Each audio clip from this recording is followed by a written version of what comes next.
को मुख कहते हैं और मुख के पीछे भी एक खाली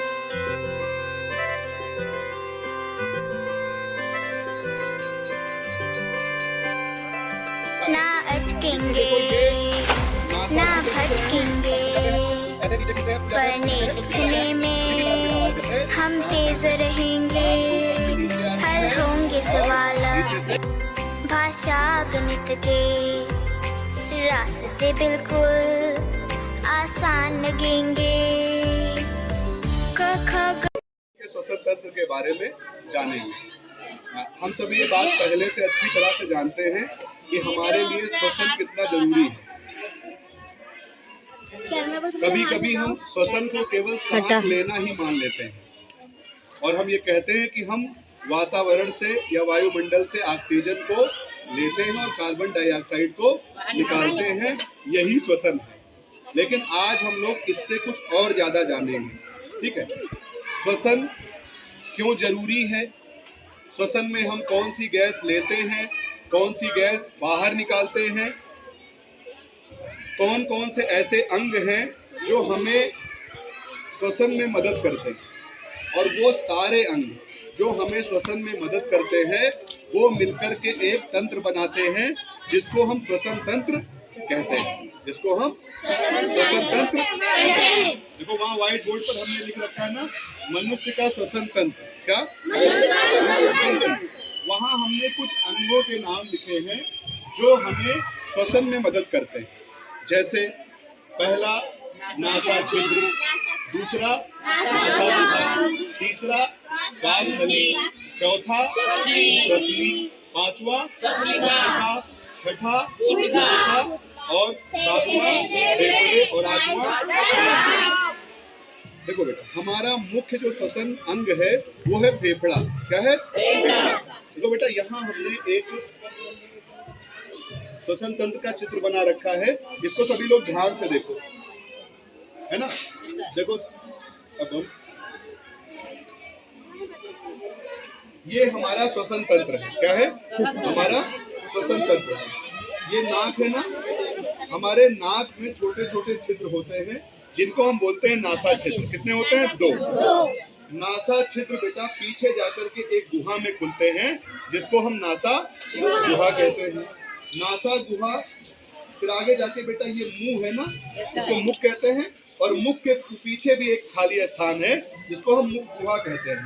नासा गुहा और मुख गुहा एक दूसरे से मिली होती हैं। फिर आगे जाकर के ये लंबी नली क्या कहलाती है? श्वास नली कहलाती है। और श्वास नली फिर 2 श्वसनियों में बटी होती है, एक दाएं फेफड़े में जाती है और एक बाएं। फिर देखो ये दायां फेफड़ा हमने दिखाया ना बेटा, यहाँ दायां फेफड़ा जो है, दाएं फेफड़े के अंदर जाकर के देखो बेटा, ये श्वसनी जाके किसमें बढ़ती है? श्वसनिकाओं में। किसमें? श्वसनिकाओं में। फिर श्वसनिकाएं आगे जाकर के किसमें? एक छोटे छोटे गुब्बारे या ट्यूब जैसे भूमिका में जाकर के बंद हो जाती है। ठीक है, ऐसा इस फेफड़े में भी होता है, ऐसा इस फेफड़े में भी होता है। फिर देखो यहाँ बेटा एक लचीली उपास्थि है या अस्थि है, इसको हम बोलते हैं डायफ्राम। क्या कहते हैं? अभी ये भी मदद करती है। देखो बेटा, हमारी जो डायफ्राम है वो हमारी देह गुहा को 2 भागों में बांटती है, ऊपर वाली वक्ष गुहा और नीचे वाली उदर गुहा। तो हमारी देह गुहा इसी डायफ्राम के कारण बटी होती है, और हमारे जो फेफड़े हैं वो वक्ष गुहा में होते हैं। कितने? और कितने फेफड़े हैं? 2 फेफड़े, एक दायां फेफड़ा और एक बायां। इस चित्र में बेटा तुम देख रहे हो कि दायां फेफड़ा थोड़ा बड़ा है और बायां फेफड़ा थोड़ा छोटा है।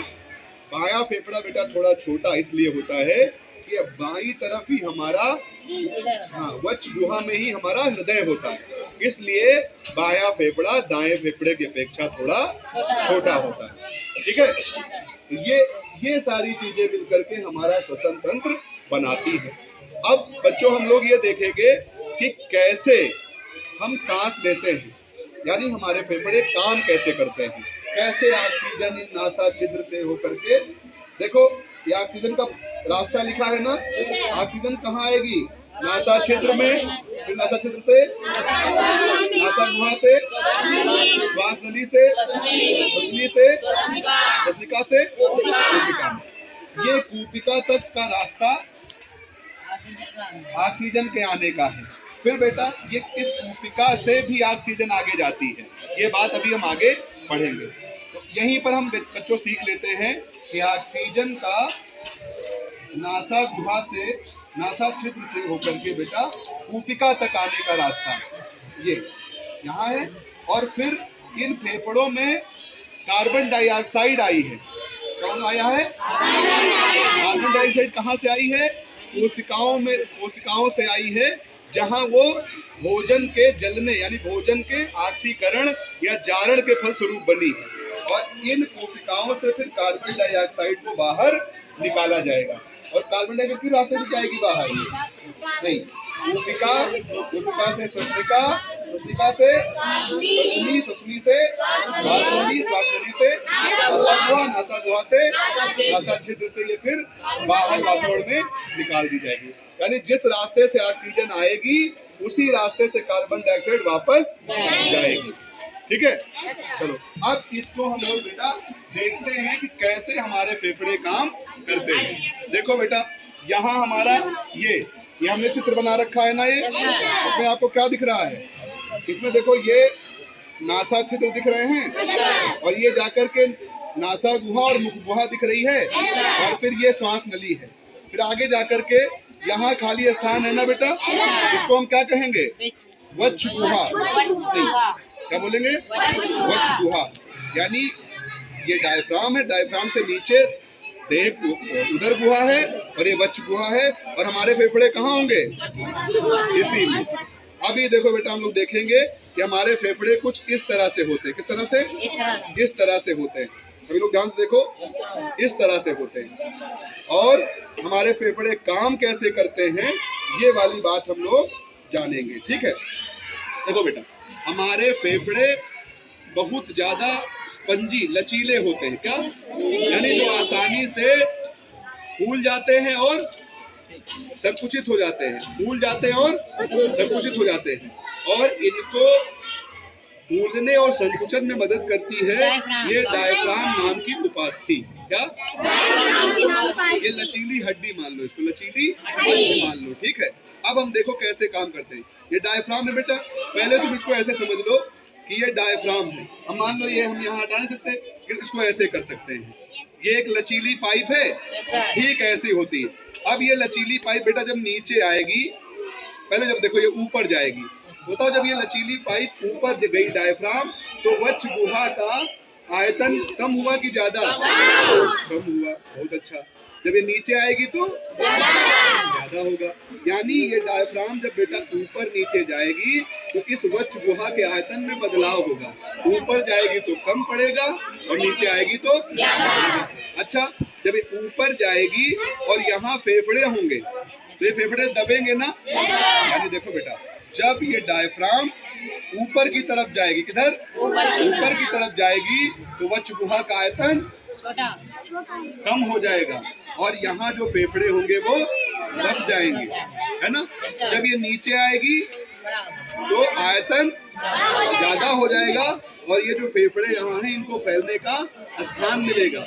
और जब इनको फैलने का स्थान मिलेगा उसी समय ऑक्सीजन बेटा इस नासा छिद्र से होकर के श्वास नली में आ जाएगी और श्वास नली से फिर आगे वो फेफड़ों तक चली जाएगी।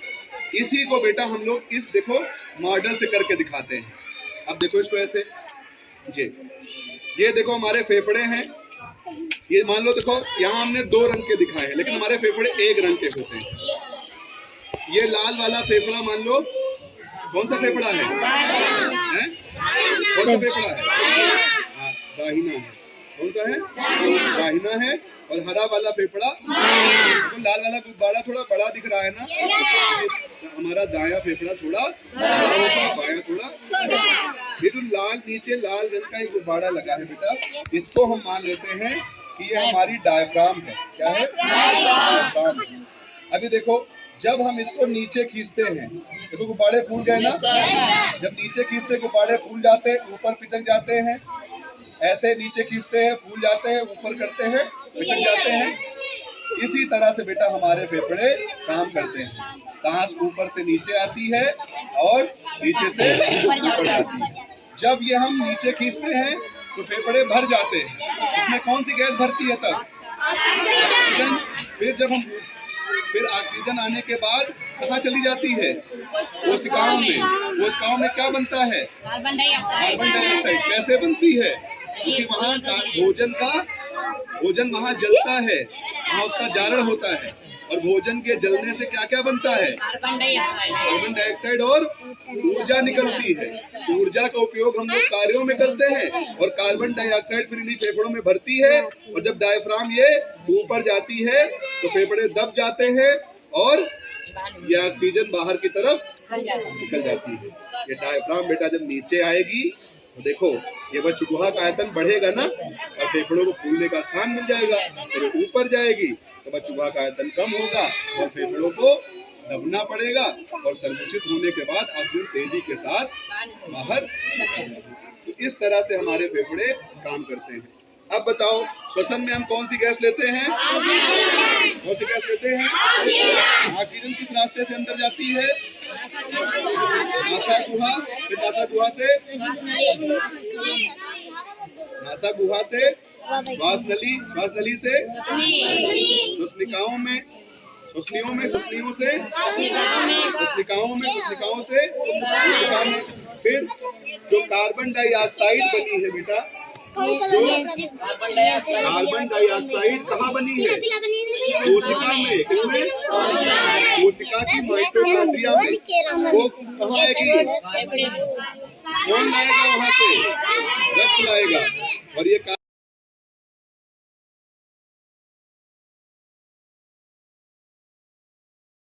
डाइऑक्साइड फिर कूपिका से उल्टे रास्ते से बाहर निकाल दी जाए। ये जो अस्थि है, लचीली हड्डी है, इसको क्या बोलेंगे? इसी के ऊपर नीचे जाने से वक्षगुहा का आयतन घटता बढ़ता है और फेफड़े फैलते और संकुचित होते हैं। ठीक है। जब डायफ्राम बेटा नीचे आती है, क्या? जब डायफ्राम नीचे आती है तो वक्षगुहा का आयतन क्या होता है? बढ़ता है, और जब ये ऊपर जाती है तो कम होता है। और इस बेटा पूरी क्रिया को, जिसमें ऑक्सीजन वायुमंडल से या वातावरण से फेफड़ों तक जाती है, और फेफड़ों से जब बाहर आती है, फेफड़ों से जब कौन सी गैस आती है? Carbon dioxide. तो ऑक्सीजन का वायुमंडल से फेफड़ों में जाना और फेफड़ों से कार्बन डाइऑक्साइड का वायुमंडल से बाहर आना, यह क्रिया श्वासोच्छ्वास कहलाती है। क्या कहलाती है? श्वासोच्छ्वास कहलाती है। और